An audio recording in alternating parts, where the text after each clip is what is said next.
Drôle d'illuminé, épisode 138. Hello tout le monde! Bonjour, bienvenue. Merci de vous joindre à Dominique Bressan et à moi. Allô, Dominique! Salut Karine, bonjour ta communauté de drôles illuminés. Bonjour tout le monde. Hey, c'est vraiment spécial comment Dominique est arrivée sur mon podcast. C'est il y a un mois environ, elle a pris un massage de l'esprit. Puis on commençait à parler et là, elle me dit Hey, by the way, je t'ai vu cette nuit dans mon rêve. Rêve. Puis là, j'étais Oh oui, ça c'est bon.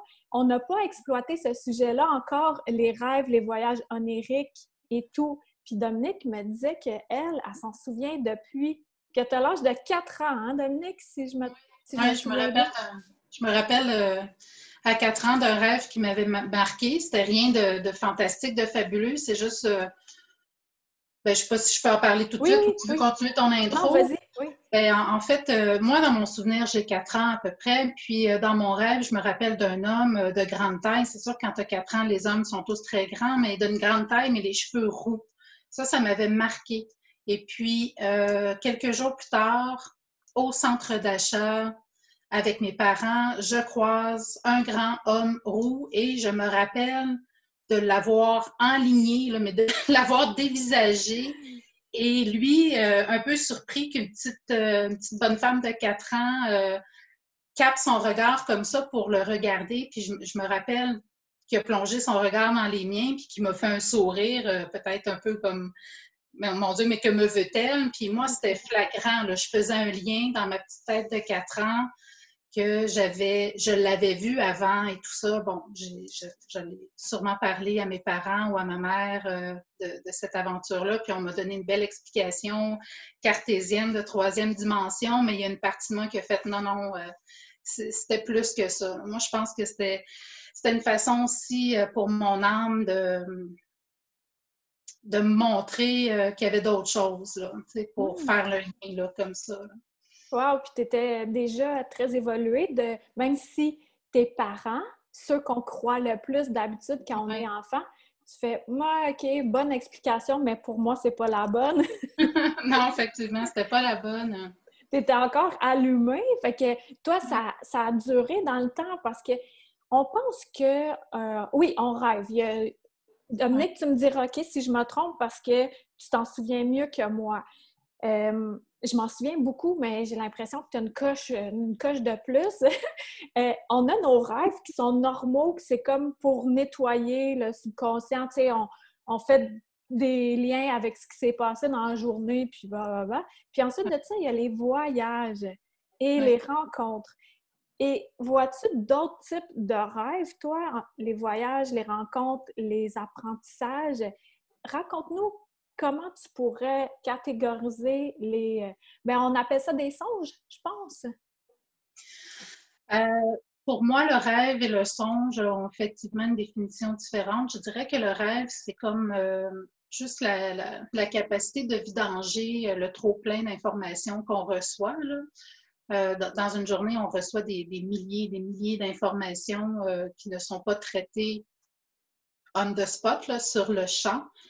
Donc, le soir, pendant la nuit, on va juste éliminer ça. Pour moi, un songe a une connotation d'enseignement ou quelque chose de spirituel, a une portée énergétique, vibratoire plus importante dans notre cheminement d'apprentissage, là, dans notre expérience terrestre. Là. Mm-hmm. Ouais. Puis, comme la veille qu'on se rencontre, parce qu'en énergie, le temps n'existe pas, fait que ça se peut bien que je sois allée la veille. Ça fait plusieurs de mes clients qui me disent « Hey, je t'ai vu cette nuit. » Ah ouais! C'est très possible. Fait que raconte-nous qu'est-ce qui s'est passé, parce que moi, j'en ai pas de souvenir de cette rencontre-là. Alors, il faut bien que tu te reposes un peu quand même. Alors, déjà, de la soirée, avant d'aller me coucher, j'ai senti un regain d'énergie. Donc, j'avais pas du tout un sentiment de fatigue. J'étais pleine d'énergie, j'aurais fait plein de choses et tout ça. Puis déjà là, je me suis dit, OK, il y a quelque chose qui se passe. Si j'ai un boost, si j'ai un regain d'énergie comme ça, c'est qu'il y a quelque chose qui se passe de positif, on s'entend. Alors, j'ai fini par aller me coucher et tout ça, et j'ai eu un sommeil super agité. Donc, je me réveillais, je me rendormais, tourne d'un côté, tourne de l'autre. Et c'était pas agité par des tracas ou des soucis, c'est parce qu'énergétiquement, il y a quelque chose qui venait bouger. Euh, et je suis tombée endormie à un moment donné pour me réveiller par la suite avec la gorge, mais tellement sèche. Ça en était désagréable, c'était douloureux. Je sentais qu'il y avait une activité aussi au niveau du plexus solaire. Puis donc, je me suis levée pour aller boire de l'eau, pour observer ce qui se passait et tout ça. Puis, bon, je bois de l'eau, machin, tout, je me recouche. Et là, il y a comme une deuxième partie du rêve où je t'ai vue. J'ai vu ton visage, je t'ai vue toute souriante. Puis, j'ai fait « Ah, OK, c'est vrai. Karine, j'ai déjà entendu dire que Karine, tu peux venir travailler sur nous pendant la nuit, etc. » Fait que je fais « OK, c'est bon. » Et puis, je retombe dans le sommeil et peu de temps après, je me réveille avec une sensation, là, c'est comme si j'avais eu, à partir du cou jusqu'au-dessus de la tête, dans un conduit de ventilation, là, c'était une grosse aspiration énergétique, là. Écoute, ça, c'est le mental inférieur qu'on a ici, hein? Toutes nos pensées d'ego, de troisième dimension, d'auto-sabotage et tout ça, plus les égrégores, les parasites énergétiques qui viennent se connecter là. Fait que moi, j'ai eu un gros clean-up du mental inférieur pendant la nuit. Ça faisait une sensation de fraîcheur. Écoute, c'était tellement intense physiquement que je m'en rappelle clair. C'est difficile à nommer parce que c'était vraiment une sensation physique, mais je m'en rappelle tellement clairement de cet effet-là. C'était rafraîchissant, c'était juste wow, tu sais, wow, mais intense. Full Ouais. intense. Puis je pense que quand on s'était rencontrés en Zoom, tu m'avais dit que ça t'arrive des fois, mais que c'est oppressant, mais là, c'était pas le cas, là. Tu pouvais rester ouverte. Il me semble hein, que tu m'avais dit ça. Oui, c'est vrai que des fois, dans mes songes, dans les rêves, dans la nuit, je peux sentir que l'intensité peut sembler effrayante parce que la partie égotique de mon être fait « Attends, je connais pas, je contrôle pas, qu'est-ce qui se passe? C'est peut-être dangereux. » Puis, ça m'est déjà arrivé des fois en pleine nuit de me réveiller et de me mettre à réciter le Notre Père. Je ne pratique pas la religion dans mon quotidien, c'est pas quelque chose qui est là, mais le Notre Père a une portée vibratoire qui est protectrice. Ça m'est déjà arrivé dans un rêve de réciter le Notre Père et d'être consciente que je le récite. Et puis quand, la nuit avant notre rencontre live pour le massage de l'esprit, ça a été... mon réflexe aurait voulu réciter le Notre Père, mais j'ai été incapable de le réciter. Et ce que j'ai senti sur le dessus de ma couronne, c'est 4 mots. Donc, il y avait guérison, protection, sagesse et amour. Je ne me souviens pas dans l'ordre dans lesquels je te l'avais donné. Je me rappelle que le lendemain, à notre rencontre, il n'y en avait que 2 que je me rappelais. Puis suite au massage de l'esprit, je me suis recentrée, j'ai fait une petite méditation, puis les 2 autres mots sont revenus. Là, je les avais notés, tout ça. Fait que oui, ça, c'était vraiment comme si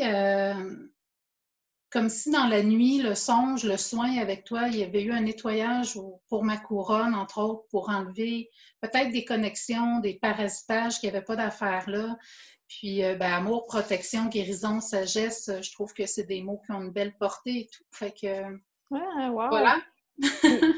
En fait, on va conclure parce que c'est pas une infopub de massage de l'esprit, là. Non, mais ça me fait plaisir d'en parler.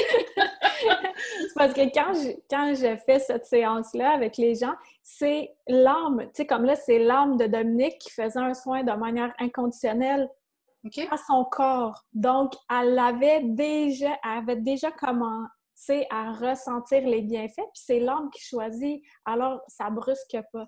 C'est ça qui est beau là-dedans. Tout à fait. Puis, Dominique, là, moi, je veux que tu nous parles des rêves, puis parce que j'en ai fait quelques, moi, des rêves prémonitoires. Est-ce que toi, c'est quelque chose aussi que tu fais? Il y avait le Monsieur Roux, c'est un peu un genre de rêve prémonitoire parce que tu le vois dans la nuit et le lendemain, tu le rencontres. Ouais. Est-ce que t'en as eu des prédictions comme ça dans des songes? Cela m'est arrivé il y a très, très longtemps.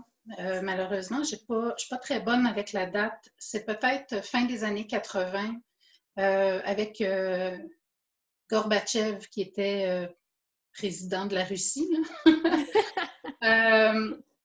Je n'ai aucun lien particulier avec cet homme-là, j'en avais pas du moins, mais je sais, un mois avant sa démission, qui aurait été, semble-t-il, une surprise à l'international, à la politique internationale. Les gens n'auraient pas vu venir cette information-là. Donc, moi, un mois plus ou moins avant sa démission, j'ai rêvé que Gorbatchev mourrait.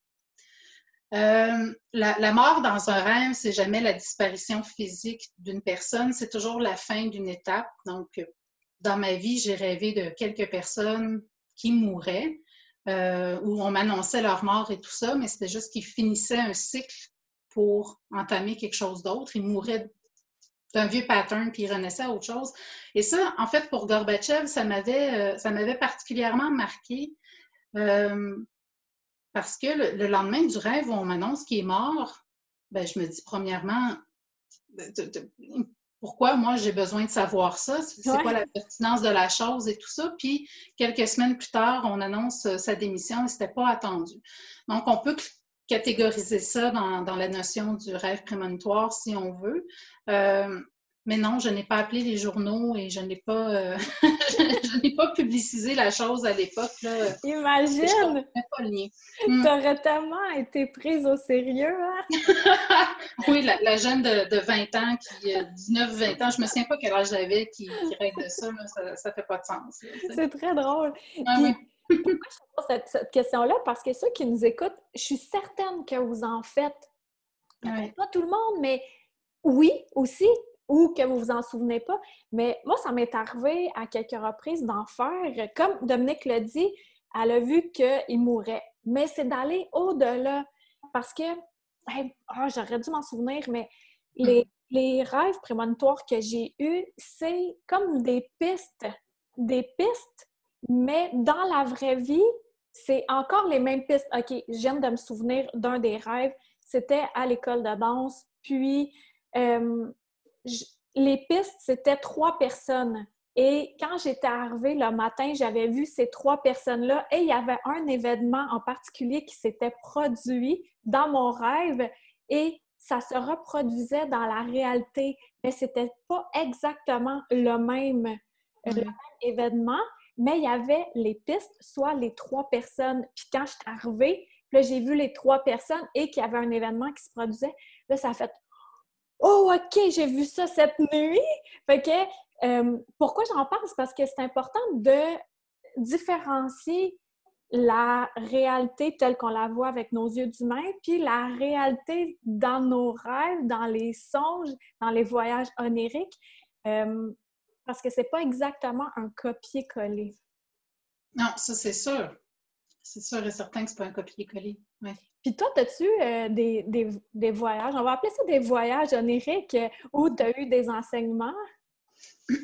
Mais pendant que tu racontais ton rêve prémonitoire des 3 personnes, ça m'a rappelé un autre rêve que j'ai fait qui est peut-être plus proche de mon quotidien, puisque Gorbatchev, c'était très loin. Ouais.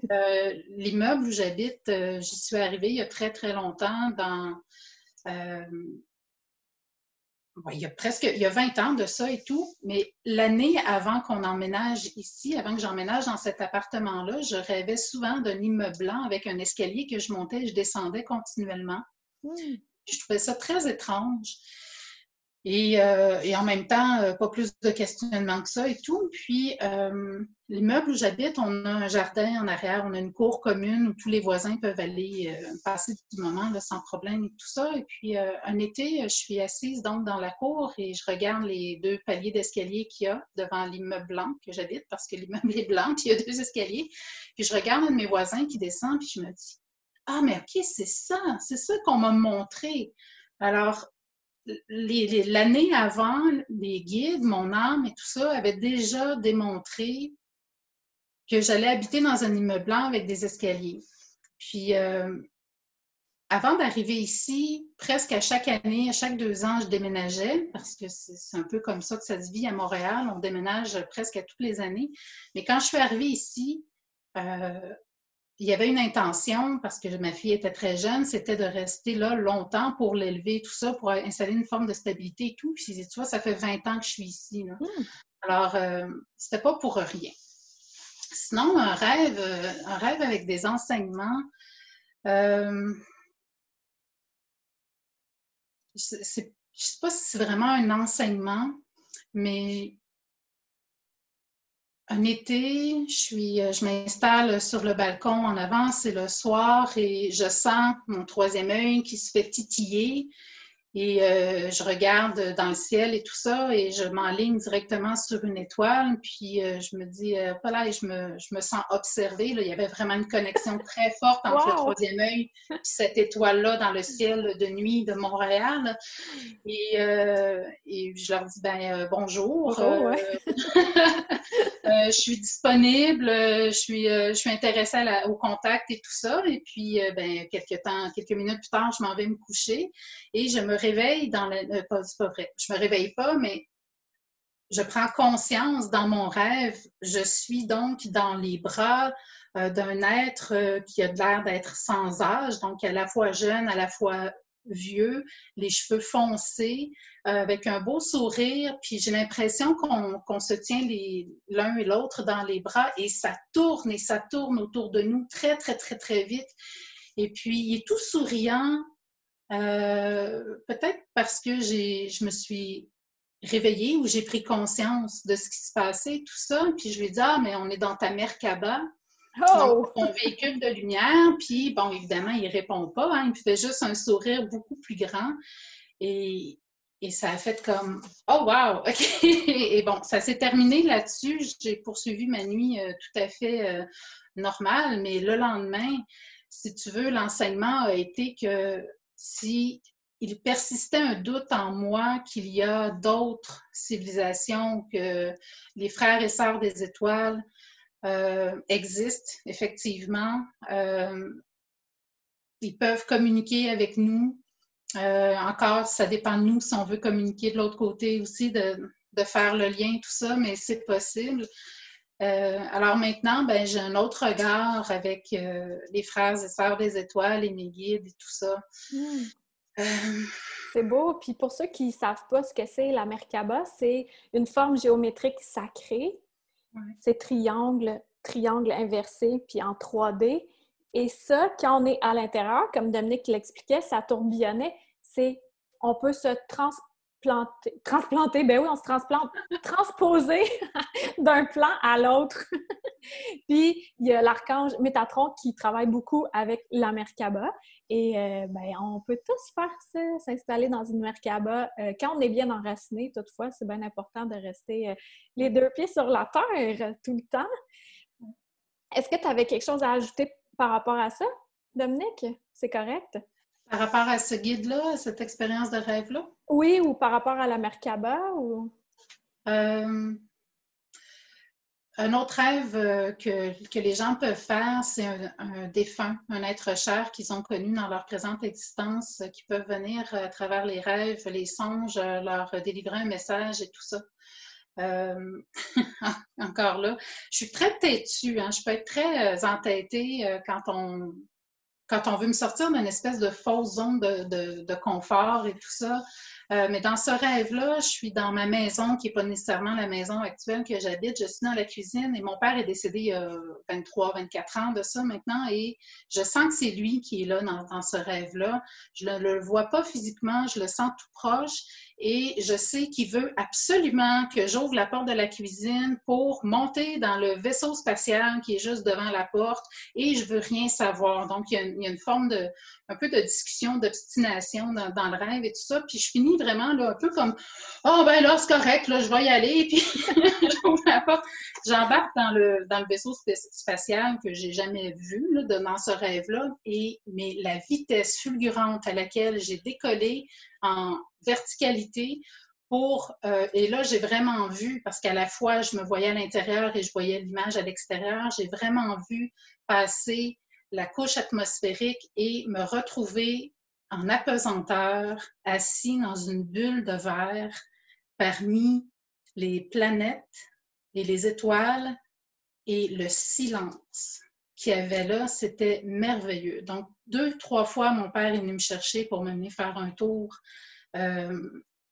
de vaisseau spatial. Et pour moi, c'est sûr que, tu sais, au premier degré, on fait vaisseau spatial, mon père et tout ça, ça fait tout du sens et tout, mais pour moi, ce que je voyais derrière ça, c'était une capacité d'aller chercher finalement sa méditation, donc son espace de méditation, puis de faire d'élever son niveau de conscience et tout ça, et puis voilà. Ah, wow. Ouais.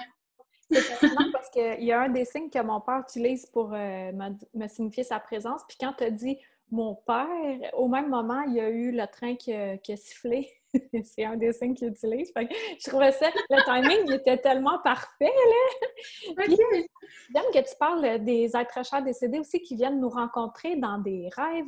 Ouais. Souvent, pour ma part, tu me diras si toi c'est la même chose, mais ils viennent se présenter au moment où ils se trouvaient le plus beau. Tout à fait. Donc, mon père, lui, il se trouvait bien beau avec sa moustache à 40 ans à peu près en bédaine, tu sais, qui travaille sur son terrain. J'ai vu deux de mes chattes qui sont décédées, qui sont venues me voir, tu sais, en pleine forme. Ma grand-mère aussi, au moment où elle était toute en forme. Toi aussi, c'est comme ça? Tout à fait. Oui, ça, il paraît que c'est très commun. Oui, nos défunts vont se présenter dans l'aspect qui se préférait effectivement et ou une période de vie où ils étaient le plus heureux. Oui, Tout à fait. ouais, hein? Ouais.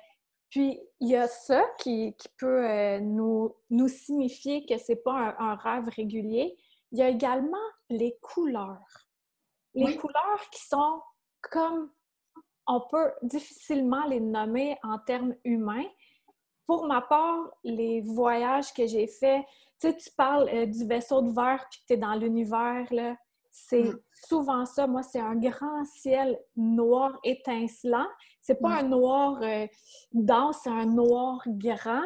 Et les couleurs vives, là, en néon fluo, j'ai déjà vu ça bien souvent. Les plantes qui sont comme ça, tout en lumière, mais tracées, comme si on trace mais avec de la lumière. Et tout le fond est noir. C'est d'une beauté, d'une beauté. Toi aussi, t'as vu ce genre de truc-là? Oui, j'ai déjà vu à l'occasion, puis c'est effectivement ça quand on voit la pure énergie des objets. C'est comme ça. C'est quasiment comme un néon, là, tu l'as bien dit, oui. Oui, Ouais. hey, c'est beau, c'est beau. Il y Ouais. a ça que j'ai remarqué. Il y a aussi le point d'attache. Le point d'attache, comme pour moi, c'est la maison familiale où j'ai grandi. Mhm. Donc, fréquemment, je me retrouve là, puis là, je fais « Ah, OK, pas encore là! » Là, j'ai compris. C'est mon copain qui m'a dit « Hey, non, fais-toi-en pas, c'est ton point d'attache. » Donc, je le dis aux gens qui nous écoutent. Le dernier que j'ai fait qui était tellement... c'était, aïe, quelque chose de grand. Parce que moi, souvent, je nageais dans le ciel. Tu sais, nager comme dans l'eau en grenouille, là. Oui, oui, oui. Je nageais souvent, puis avant, il y avait les fils électriques qui venaient me bloquer. Puis un jour, j'ai bondi sur le fil vers le ciel orangé et ça a été terminé que les fils m'empêchent de continuer à explorer. Et cette Wow. fois-là, je nage dans le ciel, je traverse littéralement un plan et de l'autre côté, c'est tout vert, comme un vert lime, mais qui a du brouillard devant. Là. C'est un beau vert, mais c'est tamisé. Puis là, je suis dans la cour de la maison familiale et je me tourne de côté. À côté, il n'y a pas le champ de maïs, mais il y a un immense champ Et il y a des grands pommiers tout en fleurs, mais d'une dimension incroyable. Il y a de la musique qui joue et je me souviens que dans ce songe-là, je me dis « Hey, wow, cette musique-là, je la reconnais. » Ça disait quelque chose de joie. Ça chantait en anglais, puis je ne Oui. la connais pas physiquement, cette chanson-là. Mais là, je la reconnaissais. Je voyais tout ça, les vallées, les immenses, gigantesques pommiers en fleurs. Et là, je vois plein de guides, une file de guides. C'était toutes mes guides qui étaient en ligne. Puis là, il y en a une que j'avais reconnue. Je dis « Hey, toi, je te reconnais! » Puis là, elle était « Ouais! » Puis l'autre à côté « Ah, toi, non, je te reconnais pas. » Puis là, moi, j'étais toute excitée. Puis là, je dis « OK. Qui a un message à transmettre aux humains? » Wow! Puis là, celle que j'avais reconnue, elle avait levé sa main en premier. Fait que là, je dis « OK, toi! » Et là, je m'en souviens pas. Mais, tu sais, c'était quand même... C'était assez fascinant. Il y a les couleurs, comme je dis. Tu sais, parce que moi, je pensais que traverser de plans, c'était tout le temps vertical. Maintenant, on peut traverser les plans horizontales aussi. C'est magique, là. Parce que quand on élève nos vibrations, c'est comme ça qu'on les élève, c'est pas comme ça. Ben, quoi que oui, en tout cas. Veux-tu m'aider, Dominique? Moi, je pense que ça se fait dans toutes les dimensions. Ouais. Donc, autant de droite à gauche à l'horizontale ou de haut en bas à la verticale là, et tout ça, là, C'est oui. sphérique, finalement. Oui, exactement. Il n'y a pas vraiment de direction. Oui. C'est que le cerveau humain veut le gérer, là. Tu sais, le temps, c'est linéaire. Tout Ben à non. fait. Tout à fait. Donc, il y a les couleurs comme ça, les plans, les enseignements. Moi, j'en ai vu aussi des madames chic qui sont venues. C'était un quatuor de madames très chic. Mais tu sais, avec beaucoup de décorations, robes fleuries, colliers, tout arrangé, les quatre, puis ils venaient me dire « Hey, c'est excellent ce que tu fais pour tes lives. Parfait, continue comme ça. » Wow! Tu sais, c'était aussi simple que ça. Merci, bonsoir. Fait que, en gros, moi, c'est ça que j'ai vu. Rêve prémonitoire, enseignement, aller dans d'autres plans, aller d'autres plans, d'autres dimensions. Puis les rêves ordinaires. Il y a... Est-ce que j'en oublie? T'en as-tu d'autres qui te viennent? Je ne sais pas dans quelle catégorie le classer. Ah, les défunts aussi, excuse-moi. Ouais. Oui, c'est vrai, les défunts. Je ne sais pas dans quelle catégorie le classer. Je me rappelle d'un matin où on prend conscience avant de se réveiller pour de vrai. Et puis, je sens qu'on me gratte sur le dessus de la tête. J'ai toujours les yeux fermés, je suis toujours dans un état de relaxation profonde et tout ça. Je n'ai pas l'impression que je suis réveillée et tout. Et donc, les yeux fermés, ce que je vois défiler, c'est une silhouette qui n'était pas très grande, mais tout en noir. Et en même temps, j'entends le mot djinn. Donc, et 30 minutes plus tard, j'ai le téléphone qui a sonné d'une cousine qui habite outre-mer et tout ça, qui ne m'a jamais appelé de sa vie, sauf cette fois-là. Et puis, bon, j'ai eu droit à un avertissement avant son appel parce que cette cousine-là a quelques problèmes et tout ça. D'alcool? Pardon? Des problèmes d'alcool? Non, ben, à ma connaissance, non. Parce Peut-être que qu'il y a... djinn. Ah oui, mais un djinn, c'est un esprit dans l'islam. Ah, OK. Moi, je Fait pensais que c'était que, l'alcool. oui, je comprends, mais non, en fait, voilà, donc c'est un esprit de l'islam, un génie de l'islam qui s'appelle djinn, D-J-J-I-N ou Ah, OK. D-J-I-N-M dans l'orthographe. Et puis, il se trouve que j'ai un ami qui est musulman et tout ça. Donc, le lendemain, j'ai couru à sa rencontre pour lui poser la question, à savoir comment moi, qui n'est pas du tout dans la religion islamique, a pu voir ça et tout. Puis, qu'est-ce que c'est, en fait, pour eux exactement. Donc, il m'a demandé si je me sentais bien physiquement, mentalement, émotionnellement. J'ai dit oui, super bien. Et puis, en fait, j'ai été hyper allumée pendant 24 heures consécutives et tout ça. Puis, il m'a expliqué un peu ce que c'était.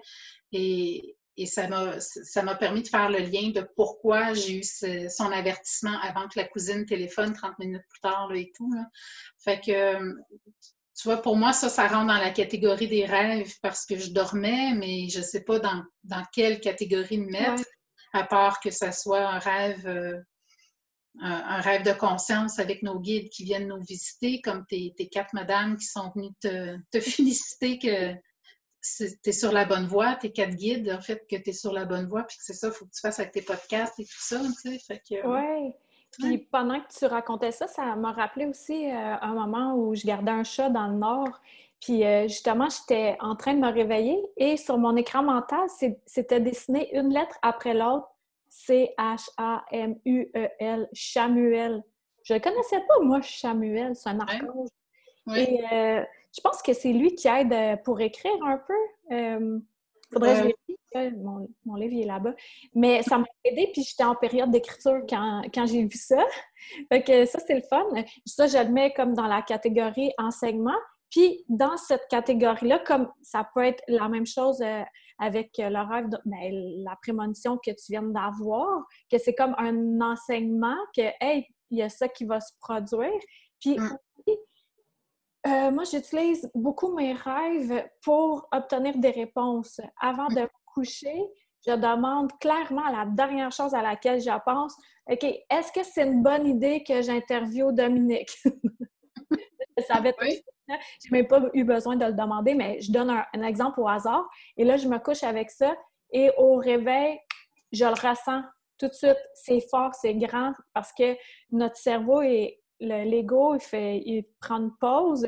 Puis c'est pour ça que souvent, il y a des guides qui se présentent, des archanges, des défunts, des animaux totems ou des animaux qu'on avait qui sont décédés, qui viennent nous visiter. C'est là parce que on est entre deux mondes et on est plus disponible à recevoir l'information. Tout à fait. Mais justement, pour faire un lien avec ce rêve-là, de demander juste avant de s'endormir pour avoir une suggestion de réponse à quelque chose. Tu me rappelles un rêve que j'ai fait au sujet de mon propriétaire il y a très longtemps, peu importe, mais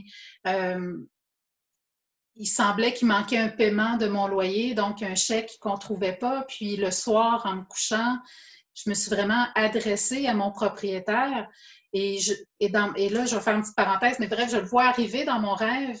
Et tu sais, souvent, quand on rêve de quelqu'un qu'on connaît, il n'y a pas nécessairement des couleurs éclatantes. Hein? C'est des couleurs ternes. Donc, et c'est pour ça que je vais faire une parenthèse, là, mais quand j'ai vu mon propriétaire arriver dans mon rêve, il n'était pas terne dans sa luminosité. Au contraire, il était très, très, très lumineux. Il irradiait de lumière. Puis, il a pris son porte-monnaie, son portefeuille, il l'a ouvert pour me montrer qu'il était vide, avec un grand sourire et tout ça. Puis, le rêve se finit là-dessus. Donc, moi, le lendemain matin, ce que j'ai compris, c'est qu'il l'avait encaissé, puis la personne qui fait sa comptabilité ne le savait pas. Donc, il y avait eu un problème de communication d'information, puis effectivement, c'était ça. Là, il y avait un problème de communication d'information. Mais l'enseignement que j'ai reçu là-dedans, c'est ça. C'est quand l'autre personne que je connais dans mon quotidien se présente dans mon rêve, selon son degré de lumière, va me démontrer s'il est simplement un objet de réflexion d'une partie de mon être ou si c'est vraiment son énergie, c'est vraiment lui qui vient me voir, lui ou elle, là, qui vient me voir. Puis ça, c'est grâce à ce rêve-là que j'ai pu faire la distinction. Parce que souvent, les gens vont dire « Ah, la nuit dernière, j'ai rêvé à toi. La nuit dernière, j'ai rêvé à mon frère, ma soeur et tout ça. » Puis, mais en fait, ils sont que des... Pardon. Ils sont que des symboles d'une partie de nous-mêmes qu'on voit refléter en eux et tout ça pour qu'on c'est bon que tu dises ça. Oui, c'est excellent, Dominique. Excellent point. Ça, c'est tellement bon là, pour le différencier. Autrement dit, si je vois Dominique, comme là, on a fait l'entrevue, cette nuit, je rêve à elle et je l'écoute, puis elle a un beau langage, puis je suis « Ah, ouais, Dominique, j'ai rêvé à toi », mais c'est parce que je remarque ça chez toi et j'adore la manière dont tu t'exprimes. Et sinon, si je vois Dominique qui est vraiment tout en lumière, vraiment, mais là, je vais savoir que c'est elle qui vient, son âme vient connecter avec une âme, avec la mienne, ouais. Et ça revient aussi un peu la veille du soin que tu m'as fait, le massage à l'esprit. Oui, je t'ai vue souriante et tout ça, mais c'était au-delà de ça, là. C'était un rayonnement aussi, ce qui fait que c'est vraiment une partie de toi là, qui est venue faire du travail nocturne aussi. Là. Ouais. Oui, c'est pour ça. Puis là, je me plains pas, là, mais des fois, je me réveille le matin, je suis épuisée, là. Épuisée! C'est comme si j'ai pas dormi, mais ça, tu me donnes la preuve de ce que je fais Ouais. durant la nuit. Dors un peu, fais quelque chose. Hey, mais là, justement, on en revient aux soins parce que Dominique, elle m'a fait un soin aussi. Toi, tu travailles avec l'énergie universelle. Oui. C'est ça, hein? Puis, j'ai tellement aimé le soin que Dominique m'a offert. Si, là, les gens qui nous écoutent, vous avez besoin de douceur, d'amour inconditionnel, d'être prise en charge à un moment dans toute une grande bienveillance, Dominique, elle est formidable et sans jugement et de confiance, tellement de confiance. Je sais que pour ma part, tu m'as aidé à... Ben, en fait, tu m'as guidée pour l'enracinement, la connexion. Ça, je pense que c'est pas mal pour tout le monde. Hein? D'entrée, le soin, il fonctionne comme ça pour commencer pour la plupart des gens. Explique-nous, s'il te plaît, comment tu fonctionnes. Puis, quelles sont les variantes aussi qui peuvent arriver. Puis, tu peux me prendre en exemple si tu le désires. Okay.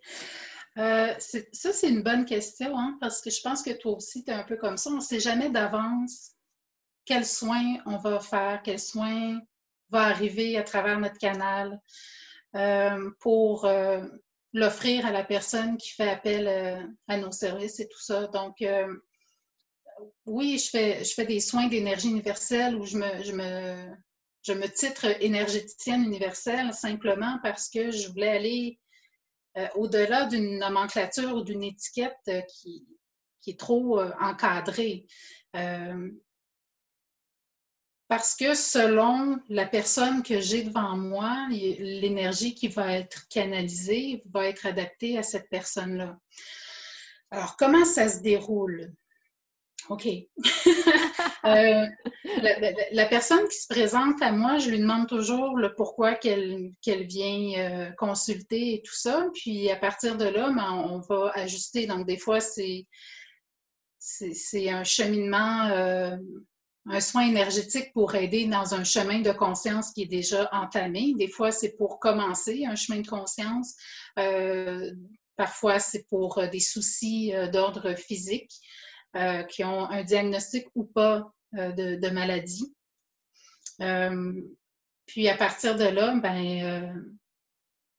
ma foi, on va s'installer pour le soin. Donc, les gens ont toujours un espace qui leur est consacré pour qu'ils puissent parler, pour qu'ils puissent être ce qu'ils veulent être et tout ça. Donc, vraiment se livrer en toute confiance, en toute confidentialité aussi à moi dans leur chemin de vie, tout ça. Puis ensuite de ça, on passe à la séance en tant que telle. Donc, ils s'installent confortablement sur une table de massage et tout. Puis, je vais me centrer et tout ça, puis je vais aussi inviter la personne à faire son ancrage, à se centrer et tout. C'est simplement aussi pour mettre le mental au repos, c'est pour tomber dans des différentes zones, faire passer du bêta à alpha, puis delta, puis voir si on peut pas aller presque endormi. Et si on dort, c'est pas grave, là. Mais c'est pour rentrer dans un espace de relaxation, puis je vais simplement me mettre à l'écoute du besoin énergétique qui est là. Alors, je vais autant intervenir dans un désordre qui est déjà inscrit dans le corps physique, donc pour réactiver, remettre en place le mouvement de la libre circulation de l'énergie, autant que je vais aller intervenir dans les nadis, par exemple, que je vois, en fait, quand j'ai une personne sur la table, travailler au niveau des chakras, des corps émotionnels, mentaux. Oui, voilà. Je ne sais pas si je réponds à ta question. Oui, En fait. tout à fait. Puis, il faut dire aussi que là, vu que c'est la COVID, souvent tu le fais à distance. Comme moi, Oui. j'étais assise ici, puis ça a super bien fonctionné. Et aussi, j'aime mentionner le fait qu'effectivement, tu aides vraiment beaucoup le corps physique. Comme tu expliquais, hein, il y a les 6 couches Oui, énergétiques, puis c'est le corps qui est affecté en dernier. oui. Donc, c'est sûr qu'il y a un trouble avant et tant qu'on ne le comprend pas, ben là, c'est le corps qui rentre dedans. J'aimerais que tu nous parles de ça, mais juste avant, je veux dire que Dominique t'as fait tes cours pour être infirmière, donc tu connais bien le fonctionnement du corps, ce qui t'aide davantage à nous aider. Oui. Donc, les couches énergétiques là, dont tu parlais, puis je trouvais ça intéressant parce que c'est pas tout le monde qui a conscience de ça, que c'est le corps qui est affecté en dernier. Euh, Par intérêt personnel, depuis toute jeune, le corps humain, la biologie, son fonctionnement, la psyché, la psychologie, mais les documentaires de science sur les problèmes de santé, là, moi, très jeune, là, j'étais accrochée là-dessus. Je trouvais ça donc fascinant. Les livres d'anatomie, toutes ces choses-là. J'ai été aussi, ça fait 19-20 ans que je suis massothérapeute, puis là-dedans, je suis allée faire ma formation d'infirmière. Je n'ai pas pratiqué, mais il y a une connaissance intellectuelle qui m'a beaucoup toujours intéressée. Puis j'ai étudié aussi à l'université quelques cours en psychologie et tout ça, mais la psycho, c'est une case, l'infirmière, c'est une autre case. Puis je trouvais qu'à travers la massothérapie, j'allais chercher de plus de cases, puis en approche énergétique, encore plus de cases. C'est plus holistique et c'est plus global. C'est drôle parce que tu dis des cases, mais en même temps, c'est pour défaire les cases. Oui, exactement. C'est vrai. Alors, les 6 stades de la maladie, la première étape, c'est dans la psychique.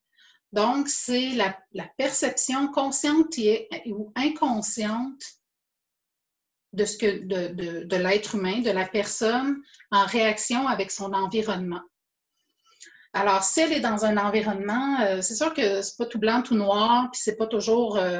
c'est comme ça, là, il y a plein de variables et tout ça. Mais ça, c'est dans la psyché. Donc, si dans la psyché, il y a un pattern transgénérationnel que le voisin d'en arrière, c'est un gros méchant, ben, tu transportes ça dans ton bagage, fait qu'il y a une signature de méfiance qui s'installe et ça peut rester dans ce corps-là, dans l'aspect psychique, sans nécessairement se densifier, se cristalliser pour passer à l'énergétique. Là où on fait appel aux méridiens d'acupuncture, au nadi. Donc, quand dans la psyché, dans le subconscient, le trouble est tellement fort, ça se densifie, puis ça vient influencer la libre circulation des 12 méridiens principaux que les acupuncteurs travaillent, donc vient déséquilibrer le chi, le yin et le yang dans le corps humain qui est connecté à plein d'organes et tout ça, et dont les 5 organes aussi, les 5 éléments, pardon, feu, eau, air, terre, puis éther, que le corps humain est équipé, puis les acupuncteurs travaillent là-dessus. Donc, ensuite de ça, quand le déséquilibre au niveau énergétique dans les méridiens est tellement installé, cause tellement de dérèglement, ça va venir dérégler le neuroendocrinien. Donc, le flux énergétique qui circule à travers le système nerveux central par les nerfs, qui envoie des informations et qui reçoit des informations pour le ramener au cerveau, et la sécrétion des glandes endocrines, exocrines, va commencer à être perturbée. Donc là, par exemple, le pancréas va commencer à moins bien sécréter son insuline, son glucagon, puis là, la personne commence à avoir des troubles d'hypo, d'hyperglycémie, tout ça. Puis là, bon, on connaît tous un peu le diabète et tout. Sinon, l'autre populaire aussi, que les femmes sont number one là-dessus comme dérèglement, c'est la glande thyroïde. Alors, il y a beaucoup de dérèglements dans la glande thyroïde aussi, donc ça va être la même chose. Il y a des dérèglements au niveau de la sécrétion de T3, T4, TSH au niveau de la glande thyroïde qui va s'activer. On va faire une petite parenthèse. La glande endocrine est supposée de répondre à la glande pinéale pituitaire, mais des fois, elle fait son indépendante, donc elle n'écoute pas le processus chimique envoyé par la glande maître en haut, puis elle va décider qu'elle fait sa job pareil. Fait que elle, en haut, elle peut dire, là, arrête de sécréter de la T3 parce que tu pètes ta coche, puis elle va faire, ah non, moi, je le fais quand même, puis bon, voilà. Ensuite, Celle qui était dessus, c'est l'endocrine? C'est... La glande thyroïde Ah, OK, ouais. peut décider, indépendamment de ce que la chimie envoyée par la pinèle ou la pituitaire, je les confonds malheureusement des fois encore, va décider qu'elle sécrète par elle-même ces choses. Donc, techniquement, ce qu'il raconte, c'est que les autres glandes vont souvent écouter ce que la pituitaire, la pinéale va envoyer comme message biochimique et tout ça. Okay. Fait que ça c'était le neuro-endocrinien. Ensuite, le dérèglement va descendre une autre coche dans le corps physique, une autre étape dans le corps physique, c'est endotoxique. Alors, si les hormones du corps ne peuvent pas être libérées et circuler librement dans le flux sanguin et que les terminaisons nerveuses, c'est très réducteur, là, mais en tout cas, ne peuvent pas faire leur travail aussi d'aller envoyer des informations, il y a forcément moins d'oxygénation, moins de nutriments qui se rendent au bout des doigts, au bout des orteils, au bout des cheveux et ou dans chacun des organes également. Alors, on appelle ça endotoxique. Alors, si le nutriment et l'oxygène ne se rendent pas à l'organe, bien, l'organe s'affaiblit parce qu'il manque d'oxygénation. Et les déchets métaboliques ne sont pas bien récupérés par le retour veineux lymphatique qui, eux, ont pour fonction de ramasser tous les déchets au passage pour les amener au site d'évacuation, les glandes lymphatiques et les organes émonctoires, là, qui est les intestins, la vessie, le foie, les poumons. Puis, bon, la dernière étape, l'avant-dernière étape après l'endotoxique, là, il y a apparition physique. C'est la visibilité du symptôme. Alors, on va avoir un goitre, on va avoir une glycémie qui est défaillante, qui est trop basse, on va avoir un kyste, on va avoir un rhume avec des sécrétions puis des choses comme ça. Bref, il va y avoir un symptôme physique. Et puis la dernière... long, hein? C'est quand même long avant qu'on s'en aperçoive physiquement qu'il y a de quoi qui est déréglé. Exactement, oui, parce que souvent, c'est quand on est rendu au cinquième stade, dans le stade de la visibilité, que le symptôme physique est apparent, que là, on réalise qu'effectivement, il y a quelque chose. Et puis, c'est là-dessus que la médecine occidentale a défaillante un peu. Oui, mais c'est simplement quand le symptôme physique est apparent que la médecine occidentale a une action à porter parce qu'ils peuvent le voir, ils peuvent le mesurer, le calculer, le contrôler, le médicamenter ou faire une chirurgie au besoin et tout ça. Et avant ça, ils ne voient pas physiquement, donc ils ne peuvent pas intervenir. Puis, c'est de moins en moins comme ça maintenant, mais il y a une certaine époque où si le symptôme n'était pas physiquement visible dans le corps humain, on disait à la personne, c'est dans ta tête. Couche-toi, ça va passer. Mais la personne pouvait effectivement ne pas avoir un symptôme physique, mais ressentir physiquement quelque chose. Qui était juste en neuro-endocrinien déficient ou en endotoxique et tout ça, puis qu'il y avait un problème. Donc, ces personnes-là auraient fallu qu'elles aient en soins énergétiques, en acupuncture, en masso, en ostéo, voire un psy parfois et tout. Et puis, la dernière étape, c'est l'étape terminale. C'est la destruction de l'organe. Là, on ne parle pas de phase terminale, c'est simplement une vésicule biliaire qui a été super stressée, va arriver à un moment donné où elle est tellement inflammée, tout ça, elle peut imploser de l'intérieur, donc ça va prendre une chirurgie, ça c'est clair. Puis, donc, la destruction de l'organe devient complètement HS ou un début de cirrhose du foie, qu'elle soit alcoolique ou non alcoolique. On est vraiment en destruction terminale de l'organe et tout ça. Et puis, moi, je crois que tout est récupérable, ça dépend de chacun. Oui. Puis, c'est dans les 2-3 derniers stades que le travail d'équipe est important. C'est important que la personne continue de voir son médecin, ses protocoles médicaux si nécessaire, mais qu'elle aille aussi au-delà de ça pour comprendre la source. Oui, donc, d'un sens, là, oh, mon chat, là, il a balancé de quoi par terre? pour pas... pour s'aider. Il y a des symptômes là, à avoir. Là. On fait pas un coup. On était dans un rêve, on est rendu dans le corps, tout est dans tout. Là. Ben, c'est de voir, OK, le taux d'énergie, comment ça va? Aussi, le système digestif, comment va-t-il? Le taux de bonne humeur, de joie de vivre. Puis, qu'est-ce que j'ai oublié qui est précurseur, qui fait Hello, hello, réveille, réveille, t'as quelque chose où t'as à mettre un peu d'attention, là. Ben, moi, je pense que si tu as une pensée qui dit Ah, c'est pas grave, c'est de famille. Ma mère l'a eu, ma grand-mère l'a eu, ma tante, elle l'a, c'est parce que Excellent point. là, on est Excellent. dans le transgénérationnel. Ouais. Il y a quelque chose, là. Ça, c'est dans la psyché commune là, qui était déjà installée puis qui s'est tout doucement matérialisé, manifesté dans le corps physique. Là. Il y a moyen d'aller travailler tout ça puis défaire ça. Ah oui, mais OK, fait que toi, tu nous donnes la clé directe, là. Déjà, cette pensée-là, on n'a pas besoin de la garder. Et puis bonne, là, on peut la recycler. Ouais. Hey, merci Dominique, tu nous as fait un cours en accéléré. C'est vraiment intéressant. Puis, comme je le disais, ceux qui désirent avoir un soin avec toi, je vais mettre ton site web uniasoi, dans tout un mot.com. Tu fais ça, les séances dont tu nous as parlé. Puis, pour ma part, tu avais terminé aussi avec le tambour, le chant. C'était tellement puissant. Les deux, on a fini en larmes. C'était quelque chose.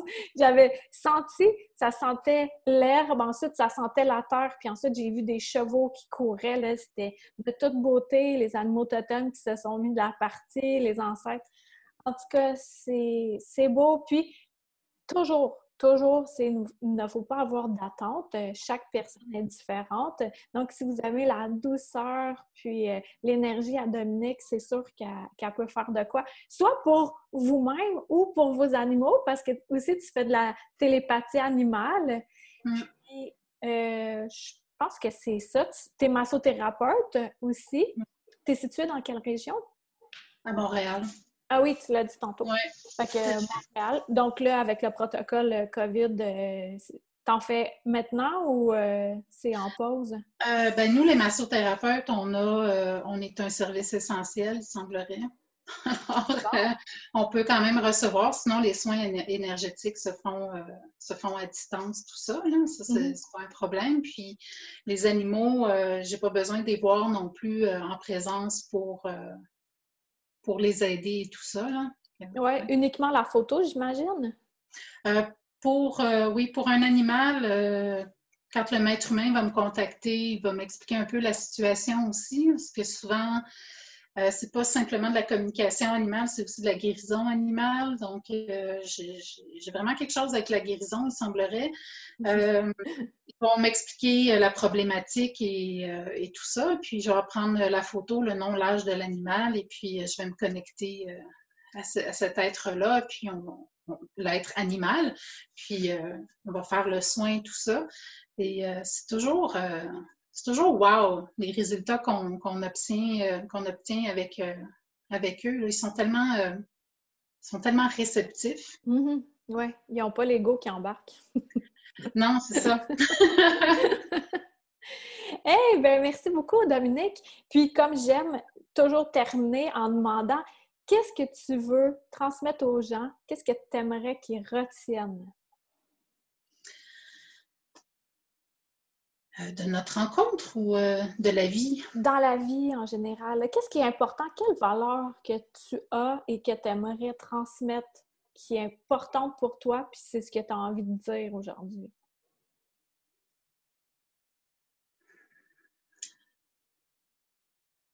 Quand on prend un moment de méditation, puis qu'on s'installe dans notre verticalité, c'est très bien, on s'ancre dans Mère Terre, on va se connecter à Père Ciel, puis on est vraiment axé dans notre verticalité.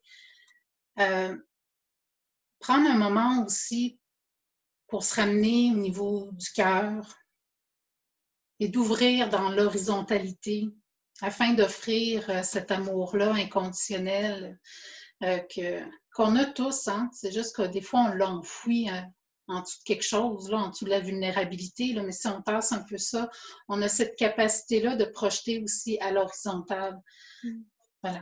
Ah, c'est beau! Puis, j'ai un secret pour toi, Dominique, puis pour les personnes qui nous écoutent. Ça fait quelques reprises que, comme là, juste avant que tu nous dises ton mot de la fin, tu te branches, puis je le ressens. Je le ressens! Quand tu te branches, je suis comme «Oh, OK, elle est branchée». Puis tantôt aussi, ça a fait «Oh, 2, 3, 4 fois». Là, le dire, c'est fascinant, j'adore ça. Quand c'est autant fluide, là, c'est bien le fun, là. Ou c'est Ouais. moi qui est plus réceptive maintenant. Ah, qui sait? L'œuf ou la poule? Hey, merci beaucoup, Dominique, d'avoir été Merci. avec nous. Fait que tous les liens pour rejoindre Dominique vont être sous la vidéo. Et puis, nous, on se dit pas à dimanche prochain. Comme je le disais, je suis en train de prendre une petite pause. Ben, une pause. Ouais, une pause de podcast. Je vais revenir, c'est sûr, fin janvier pour écrire mon livre, le tome 2 de Anya à la rencontre de l'invisible. C'était Karine Deneau, la drôle d'illuminée, en compagnie de Dominique Brassan. On se dit à bientôt, pas à dimanche prochain, mais à bientôt. Reste avec moi, Dominique. Bye tout le monde! Merci!